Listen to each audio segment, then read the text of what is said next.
Hello again.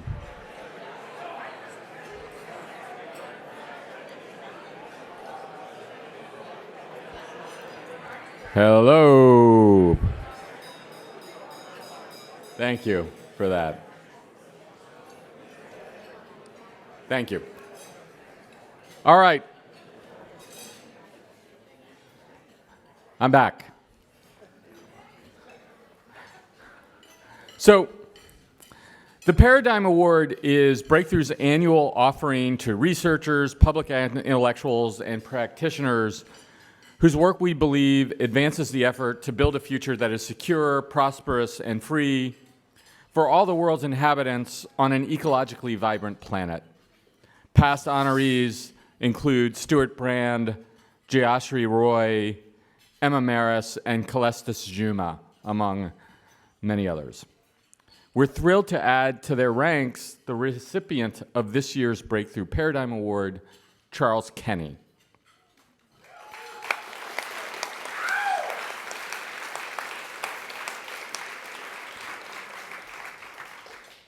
Once we settled on progress problems as the theme of this year's dialogue, the decision of who to give the award to was an easy one. Before progress studies, before our world in data, before Hans Rosling introduced us to, in his TED Talk, to the washing machine that books came out of, there was a book called Getting Better by Charles Kenny. If there is a grain of truth to critiques of the progress movement, it is in the idea that progress is inevitable, or that progress springs primarily from the minds of Silicon Valley technologists.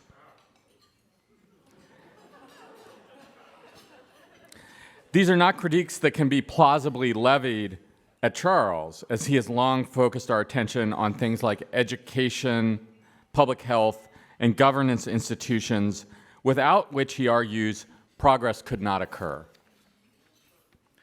Charles is a senior fellow and the director of technology and development at the Center for Global Development. Before that, he spent 15 years at the World Bank and has been a contributing editor at Foreign Policy and a regular contributor at Business Week.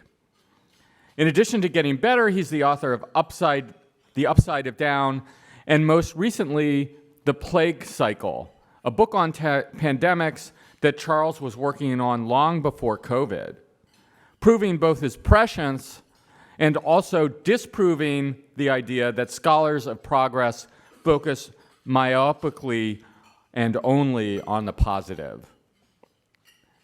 For our purposes, Charles has written numerous essays for the Breakthrough Journal, has been a trusted friend and advisor, and a senior fellow at the Breakthrough Institute under one guise or another for a good decade now. So, Charles, please come up.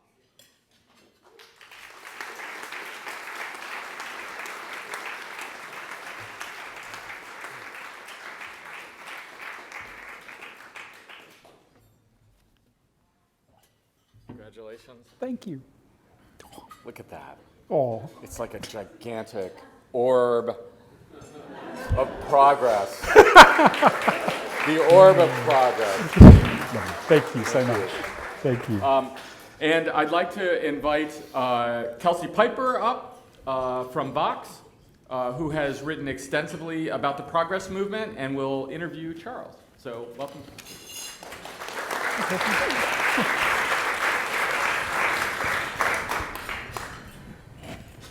Congratulations. Thank you. One of the biggest treats about getting to interview you was getting to spend the last couple of weeks working through just a fraction of all of the writing you've done on progress, on history, and stuff like that.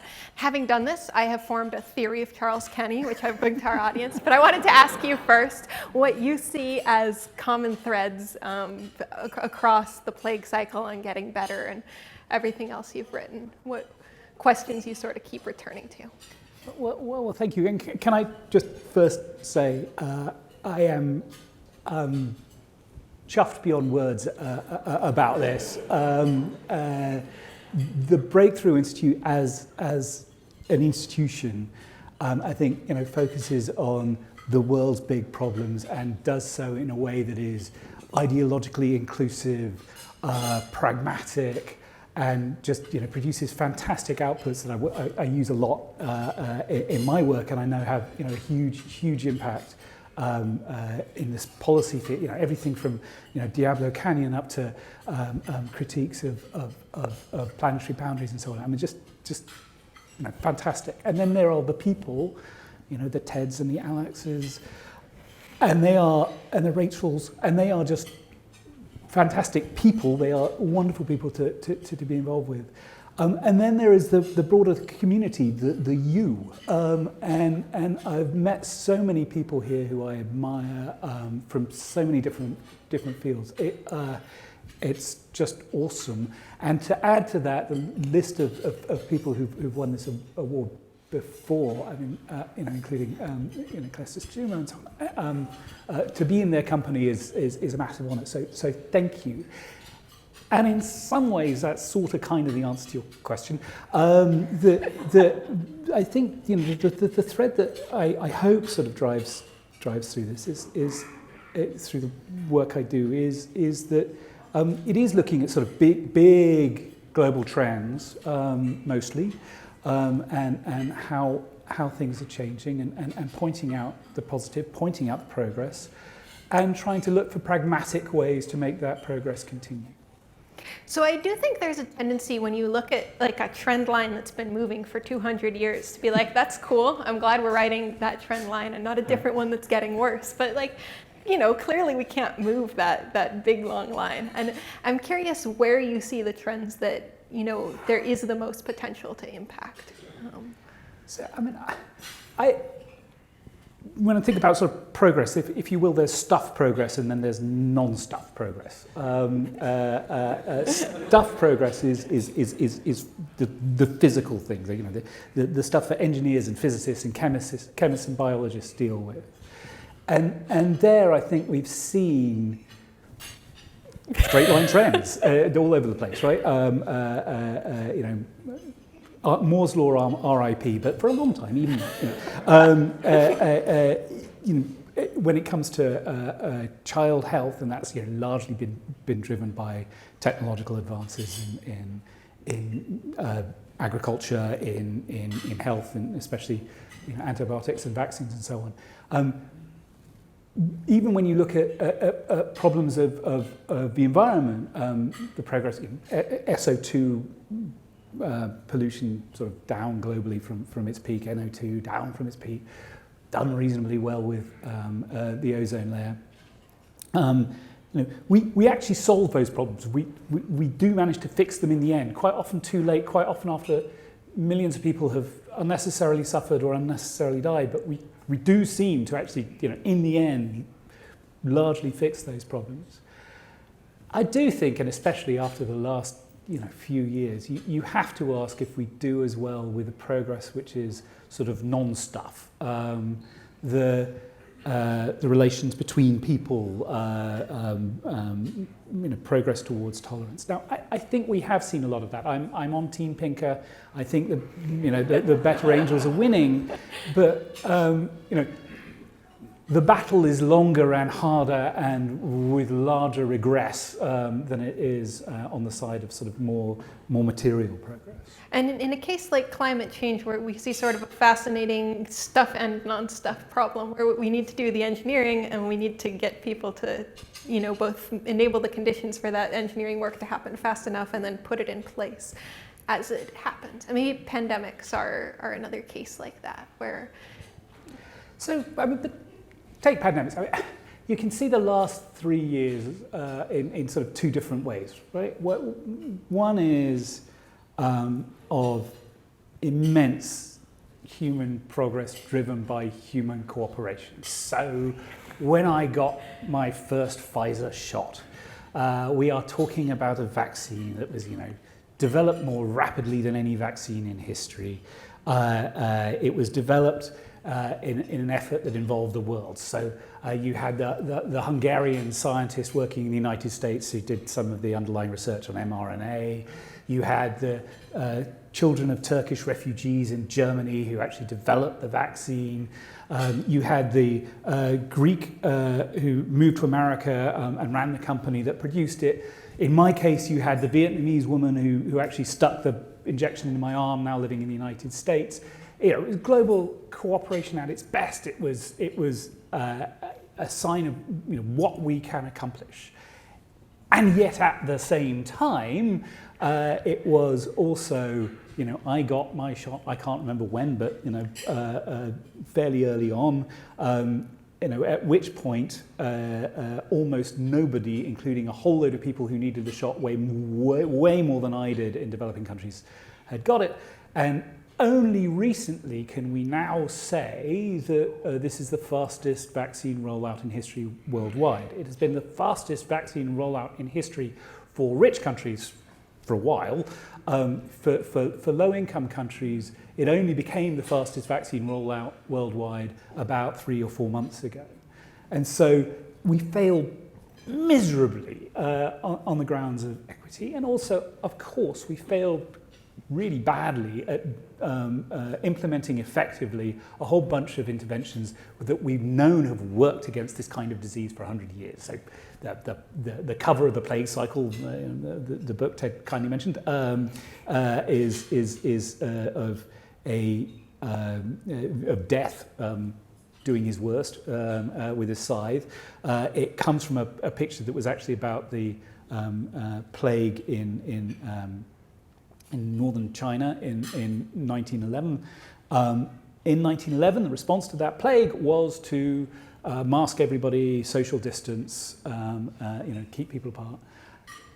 We've known this stuff for 100. We failed miserably to do it all over again this time. And so, it speaks to this kind of dichotomy that on the one hand, we do have this fantastic scientific progress helped along by global collaboration. And on the other hand, we have institutions and politics and stuff that fails to, deliver that progress in the way that would have the maximum benefit. Now, the overall picture is positive, right? I think, 200 years ago, we wouldn't have known that COVID was a separate disease. COVID-19 was a separate disease because so many people were dying of stuff like that it just would have been, would we even have noticed the uptick in deaths? I'm not sure we did because so many people were dying of infectious diseases. And even if we had noticed it was a separate disease, we could have done nothing about it.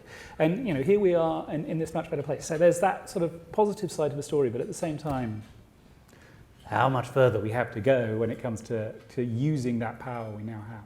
I actually want to ask you a bunch more about what it was like to be writing the plague cycle during the plague years. But before I get to that, you've given me the perfect opportunity to explain the theory of Charles Kenny, which is, I think that it's very easy in some ways to look out at the world and at all the things we didn't have 200 years ago and just marvel at how far we've come and how fast we're moving. I think it's also really easy to look out at the world and be kind of horrified at how badly we're doing on how many fronts. I think it's kind of very hard to hold both of those in your head at once and put them together.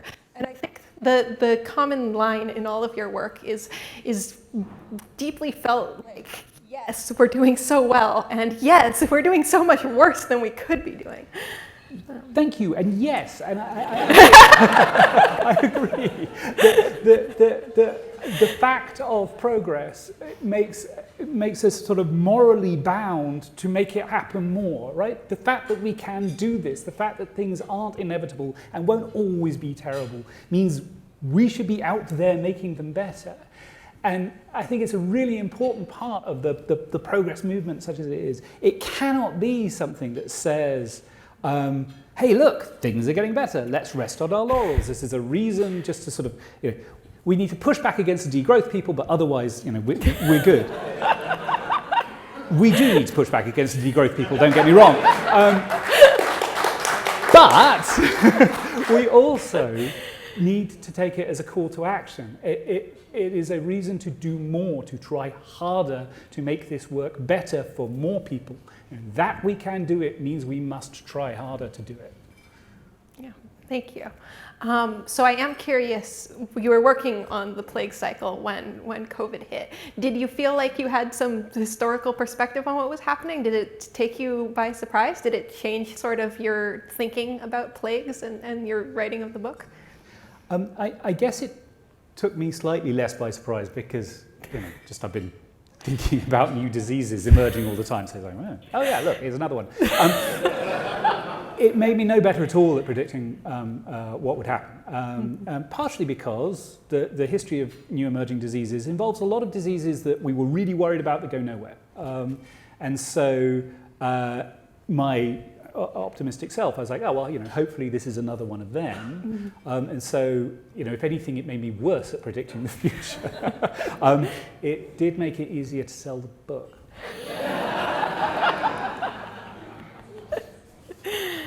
And what are you working on now? I'm still very much in the sort of the progress space. I mentioned this sort of dichotomy between stuff and non-stuff. I want to explore the sort of the history and the future of the fact that stuff has got really, really cheap, and partially as a result, people's time has got more and more expensive, and what that kind of means for where we've been and where we're going. And we talked about some of the themes that come out of that. But worldwide,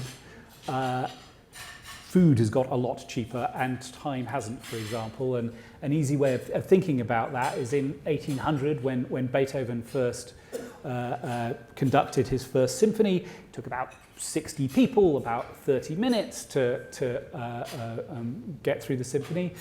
60 people times 30 minutes, if they had been working on a farm instead, they would have produced about 200 kilograms of grain. Today, it still takes 60 people 30 minutes to play Beethoven's symphony, and if you try and speed it up, it doesn't sound as good. But you now get 5 tons of grain from that same amount of work. So sort of the net effect is people's time has become a lot more expensive, and that's why middle-class people nowadays don't have servants. But it's had effects on everything from sort of fertility through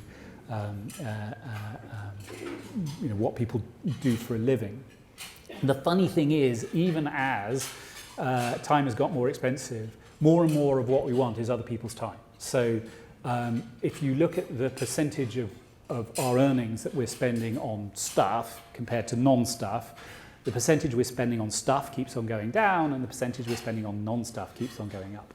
So the thing we're really bad at making more efficient is the thing we want more and more. And I'm intrigued by what that means about the future. It's something that, I think about when you see a lot of 50s sci-fi portrayals of the future. There's a lot of we got replicators, and then making stuff was trivial, and then nobody had to work. And it feels like in some ways we're close to the replicators. Consumer goods are getting very, very cheap, and we don't feel close at all to the. Well, actually, I think of Star Trek when I think of replicators. They're all working, right? I mean, they're all in their uniforms. They can't even virtually work. They actually have to turn up every day to the spaceship. And I think that's probably a right view of the future. Yeah. I mean, Keynes was wrong, right? This idea that the problem we would have is too much leisure. And I think part of the reason is we need to keep on working because we want more and more of what we want to buy is other people's time, and they keep on being paid more. So we need to have to work more in order to get their time, and you're in a loop.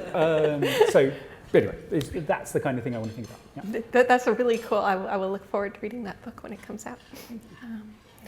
When you look at the state of the progress movement today, or the state of the fight against climate change, or the state of the fight against pandemics, what direction on that sort of narrow line between too much doom and too much satisfaction do you see us falling on, or are we failing on both at once? I wonder if the answer might be different between the two. Yeah, that's... With climate, I feel that the doomers have won out. I mean, you mentioned, you tweeted a while ago that you were looking for a book for your child on climate change that wasn't all doom, and you couldn't find one. And I think that does reflect the sort of the general discourse on climate in a really disappointing way. Whereas with pandemics, COVID's gone away, and apparently we don't need to spend money on pandemic preparedness, it's not exactly that the dialogue is massively positive on future pandemics, but at least the way we're acting, we're like, oh, I don't care, and so it surprises me a little that it's turning out that way. Although I suppose, sorry, to return to climate, if I was to hold the same test, are we doing enough? I suppose the question many people would answer is definitely no. So, maybe they're more alike. I kind of wonder if what drives some of the doomerism is people being like, well, are we doing enough? No, I guess we should more pessimism. Are we doing enough now? No, I guess more pessimism. But in a weird way, they can be disconnected. We can be at anywhere on the pessimism to optimism spectrum without, doing stuff. And I mean, you see that with famine, certainly, that in order to encourage action, the FAO constantly says we're on the brink of famine places that then don't happen. Now, one of the reasons they don't happen is because the FAO gets money and food arrives, and that helps prevent famine. But you do get into this sort of this loop, and I think it can be really damaging. And I think, sort of to your point in your tweet, it can be particularly damaging for young people. There are a lot of children out there who are really, really, really worried about the future in a way that I think they might be a little bit less worried about the future if they better knew the story of the ozone layer, if they better knew the story of local pollution in Los Angeles. That environmental problems can be solved. We have solved them. There is a way to solve the climate problem. It is not an inevitability that they are going to end up in an uninhabitable planet. And actually, my favorite of your books is the one that you wrote aimed at children, Your World Better, because I do think that there's this real shortage of stories that say, look, in your parents' age, there were scary problems that we are not passing on to you because we stepped up and solved them. And in your grandparents' age, there were even more scary problems, and we've stepped up, and those ones you may not even hear about because people born today don't really need to hear about them. And I think your book does much better than almost anything else I've read in the space of just like conveying, it opens with a bunch of like details about some king who had almost all of his children die. And I was reading that and I was like, do I want to read this to my kid? But she loved it. She was very into it. To adults, children dying is like the stuff of nightmares. And to kids, it's like fascinating, gory details that make the story exciting. Thank you. I do think it's the single best measure of human progress, by the way. That if we had today the mortality rates that under 5 children suffered a few decades ago, every second somewhere on the planet, a child under the age of 5 would be dying. 1, 2, 3. Now, I've been to a couple of children's funerals, and they are full of the opportunity lost, the dreams unfulfilled. You can't have all the memories as a blessing because there aren't very many memories. Mainly what there is dreams that have been dashed. And as a parent, I think doesn't matter that I'm a parent. As a human being, I think the greatest thing we have accomplished is to turn the chance that a parent has to bury a young child, from a common thing. Most parents would have to do it, to something that is an incredible rarity, even in many of the poorest countries in the world. So I do think it's a really important measure, and one that gets the kids involved, because they do like the gore. The other bit of the start of the book, it's King Louis of France who built Versailles. When he built Versailles, there was not a single toilet in the place. Again, another measure of progress, I think. Now, even the poorest. Anyway. Another site my daughter really likes is Gapminder, which has a bunch of pictures of houses all around the world. She loves the toilets. She loves looking at everybody in the world's toilets. And it's a large range, as she will know. Yeah, but getting a sense of just the range of conditions that people live under. I think there's a lot to be said to kids about progress. progress that very few people are saying. I agree. Book needs an editor, by the way. When you look at like the progress movement, then like the stuff that Patrick Collison and Tyler Cohen have written, the stuff that like Roots of Progress and Works in Progress and Institute for Progress, and we should probably get some more names here around here. And Breakthrough are doing.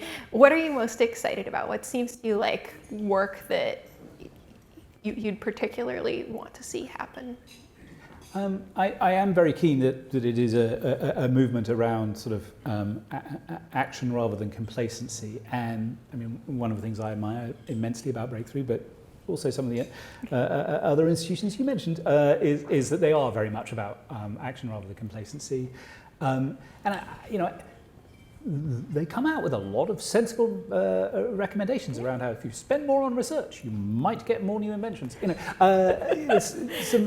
If you bring in more really smart people from other parts of the planet, they might invent really cool stuff here.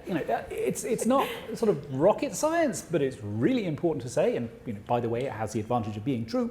And so that there is a growing movement around sort of this is how we make the United States, but the world as a whole, better off by building on progress rather than better off by sort of controlling change, better off by making change happen in a positive direction.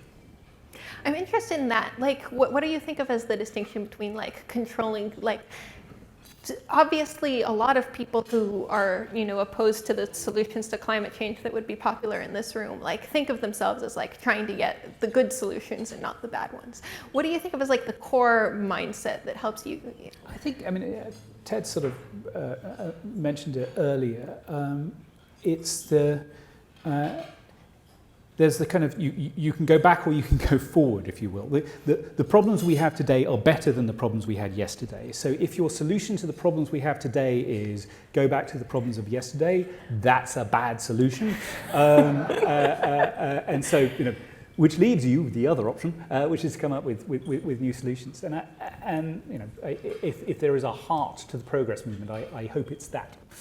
So the skepticism of progress is something that like Jason has done some writing about, and you've done some writing about. And a lot of it in the modern era, it seems to me, comes from like feeling like progress, made promises it didn't deliver on and stuff like that.